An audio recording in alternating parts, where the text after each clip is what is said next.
We finally got the RuneScape 3 roadmap, and it's looking juicy. And in this video, I want to give my opinions on all the updates and tell you if it's going to be worth it. Before we get into all the updates, I quickly want to touch on something they started off the stream with, and I think is very important to mention. If you want to watch the entire stream, I'll link in the description down below. If you want to watch the entire stream with my reaction, I will also link it down below, as I streamed it yesterday and it was a lot of fun, and thank you for everyone who came out for that one.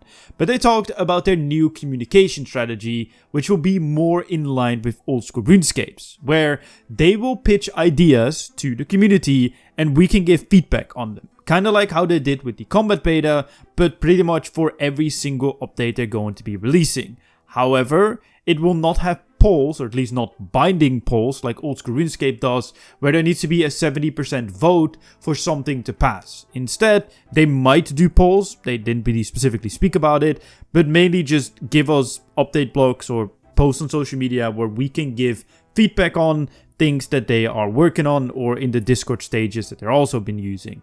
All of that is explained in more detail in the stream, so if you're really interested in that, go check it out. But pretty much TLDR, they're going to be asking us more stuff, and that is very important. A great example is going to be what they're going to be doing with the new boss dungeon, which will have a tier 95 dual wield mage weapon confirmed as one of the drops, and the side effect or the passive effect or the special attack, whatever the hell you want to call it, will be tested in a beta where they give us multiple effects, and which one we will prefer will be the one that makes it into the game. So that kind of stuff is what they're going to be aiming for, which I think is really cool and very important for the future of the game. Also, they put out a survey with a buttload of questions about all sorts of things, which I'll probably make a separate video on. Things like leaks or even like a rune light for RuneScape 3 if we would be interested in that kind of stuff. So go fill that out, it's very important. Anyway, let's touch on all the updates that are coming this year. First of all, a new boss dungeon called Sanctum of Rebirth, which will be kind of a new take on elite dungeons in RuneScape, and you could call it RuneScape's first old school like raid in a way, as it will have 3 bosses and no trash mobs. There's no mobs to kill in between boss rooms, it is literally the bosses and that is it. It will also feature a normal mode and a hard mode, where normal mode will actually be used to test out some new death mechanics, which they didn't really specify anything on, but that's going to be interesting, and hard mode will just be your average death mechanics with obviously hard difficulty in the bosses. And these bosses' difficulty in general will be more than, for example, the first boss will be more difficult than Leviathan from Elite Dungeons 3, and the bosses will get more and more difficult the further you go on. So the first boss obviously the easiest, and the last boss is going to be the most difficult. They didn't talk about the loot necessarily, besides obviously the dual wields that I mentioned earlier, and in the way it's going to work. They didn't say anything about, oh yeah, the first boss can drop something, the second boss can drop something, or it's a whole dungeon thing. They didn't mention anything about it, so we kind of just have to wait and see. Next up, they announced a skilling update for mining and smithing. And honestly, this one is kind of, it's a bit of a weird one for me. They said that all dungeoneering ores and armors will be available to be made outside of dungeoneering, which I think is cool because a lot of the armors look very cool, especially the last one. I think it's like Primordial or Primorvor or whatever the hell it's called. The last one looks really cool, and I think it's cool that we can have it outside of it. However, there are 2 things that I'm a bit concerned about.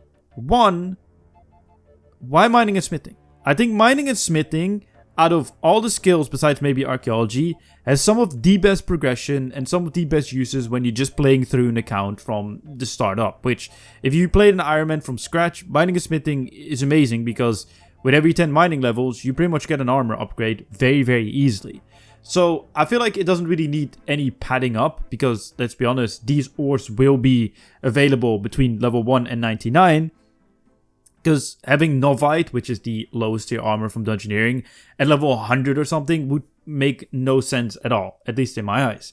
And that kind of brings me on to the second point is, to me it doesn't make any sense to add new ores and armors if you're not going to go to 120. Like, you're just padding up something that I think already is pretty decently done. Sure, it's only every 10 levels that you get new unlocks, and you can maybe add something in for every 5 levels now. But then again, I don't know. Like, I feel like this is a perfect time to go from 99 to 120. And instead, we're going to get some more updates for a skill or 2 skills that I think are already pretty well laid out overall compared to other skills that I think needed more, like fishing and cooking, or something we will touch on later, woodcutting and fletching. That's just my opinion. I don't mind it. It's just a bit of a weird decision, in my opinion. Next up are the new area tasks in the City of where we get the, I'm assuming, hard and elite tasks. It's new tasks, it's new completion escape stuff, always good. Very curious to see what they're going to be adding and what we'll have to do. I hope it's nothing tedious, like, I don't know, temple tracking type of tediousness or the Dominion Tower. I hope it's some fun content. We'll have to wait and see. 4th Conjure is also going to be added at the same month. I think it's going to be a reward for the City of task system, as there's nothing else announced like a quest at that time or even a boss or a new monster. So I'm just assuming that that will be the reward from, let's say, the elite task for the City of which I think will be a very fitting and good reward, at least in my opinion. Next up is something that I am extremely excited about, as I think Croesus is the best boss in the game, is a new skilling boss. There's going to be more focus on your own performance with the skilling boss, so it's actually massable. But you can also solo this boss, or you can choose to do it in small groups. It's pretty much whichever group size you prefer, you can do, and it will be probably just as good. Maybe grouped will be better experience-wise or money-wise, and solo might be better, whatever is the opposite of what the group is. I'm not sure, they didn't really talk about it, but I'm very curious to see. And one thing that I think is very interesting as well, and something Yoni pointed out, is the pyramid that you see reminds you kind of the Tombs of Amascut pyramid from old school RuneScape, if you've seen it. And there are also some Egyptian things, gods, I don't remember exactly what his name is, that you can see on this picture. So will it be in the desert? Question mark. That would be very, very interested.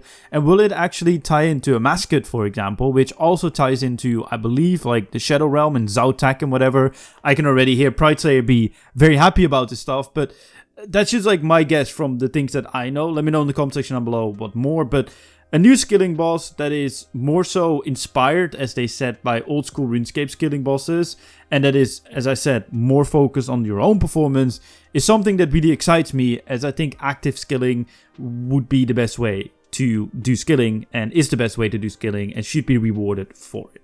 Next up, we have a new story quest. There's not much to say about it. It's a continuation of the current storyline that is going on. That's all pretty much they've said about it. So you need Requiem of a Dragon to be able to continue on with the new story quest, which I think it is what it is. It's fine. I like it. It's cool.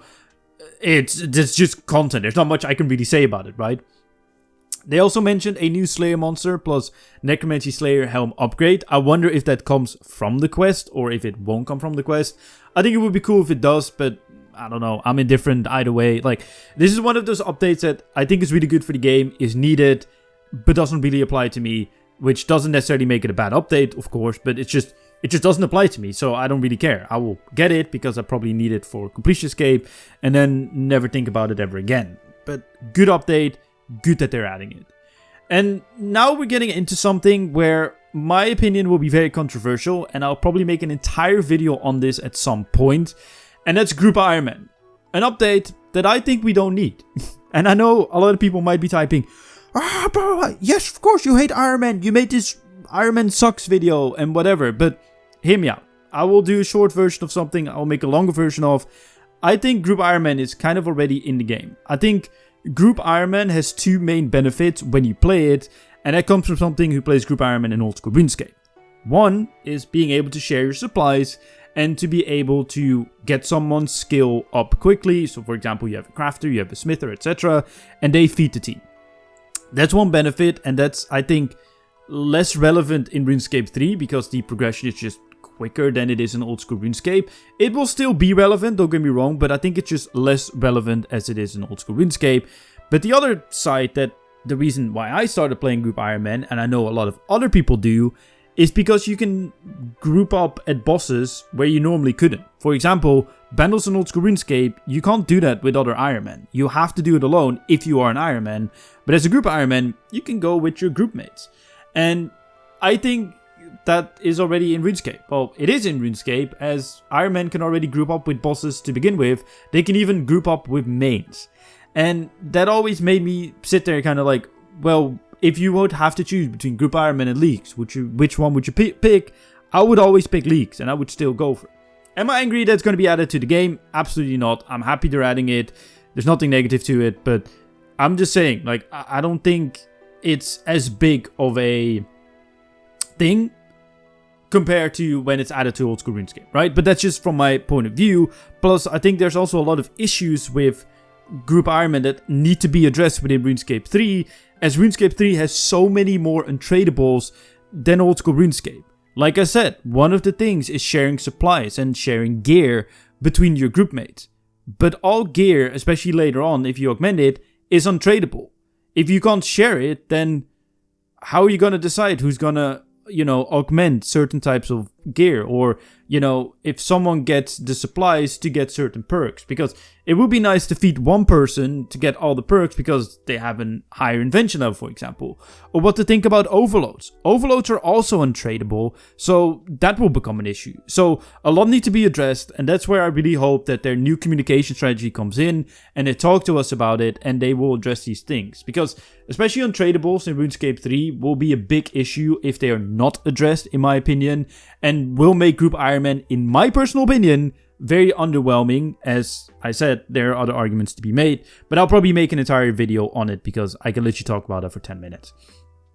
Next up is another skilling update that I mentioned, which is the Woodcutting and Fletching skilling update.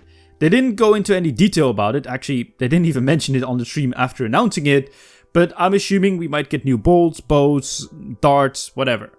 Yet again, with this one, I would love to see it go to 120. I think it would be great. Just fill it up. I think there's already a lot of content within, especially Fletching, that you can craft.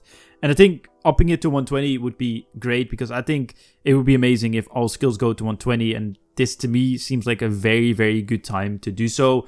Woodcutting in general just needs something done to it still. I know we got the update last year with the Woodcutter's Grove, but quite frankly, I still think that the progression of woodcutting leaves a lot to be desired, as it used to be Acadias, I think it is, crystallized, and now it's mahogany crystallized to infinity pretty much.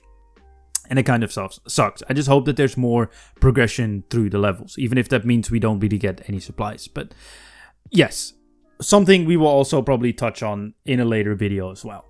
Number 10, we only have 2 more left after this, is the Halloween event in the style of the Christmas Village and Burrow. So they're going to do one of those bigger events again. A lot of development time is going to go into this, or at least more development time is going to go into this than something like the beach, to set up a framework for future events where this year's Christmas Village, I know I'm skipping forward a little bit, will be a copy-paste of last year's Christmas Village, but just with a new quest and maybe like a small new area. And the Halloween event is going to get that same treatment from this year on out. Yes, we are also going to get a small event. I don't really care about holiday events. I think the new events are cool and they are better, but for years and years and years, I haven't really, I don't know, like, just they are there, right? Like, it is what it is. And lastly is a new story quest, which I'm assuming is a big finale quest because it's on the top end of the roadmap thing, where all the big updates are located, at least on this current roadmap. This could also mean that there's just not that much content for the end of the year, or that could mean that this is generally a big quest, like maybe a finale quest type of thing, and with another boss fight, because whichever creature is on there right now looks menacing. It would be fun to fight, at least in my personal opinion, and I'm very curious to see what they're going to be doing with that. But yet again, we just don't know anything about it, so I can't really give much of an opinion on it. So all in all, is it going to be worth it? Absolutely. Yeah, I think this looked great. I think this is exactly what we need for RuneScape, and what we should be expecting every single month. Pretty much like a meaningful update every single month, one being bigger than the other. I would consider the new boss dungeon being a big update, like generally a big update, and the Group Iron Man being the other quote-unquote big update of these years. And I think that's fair.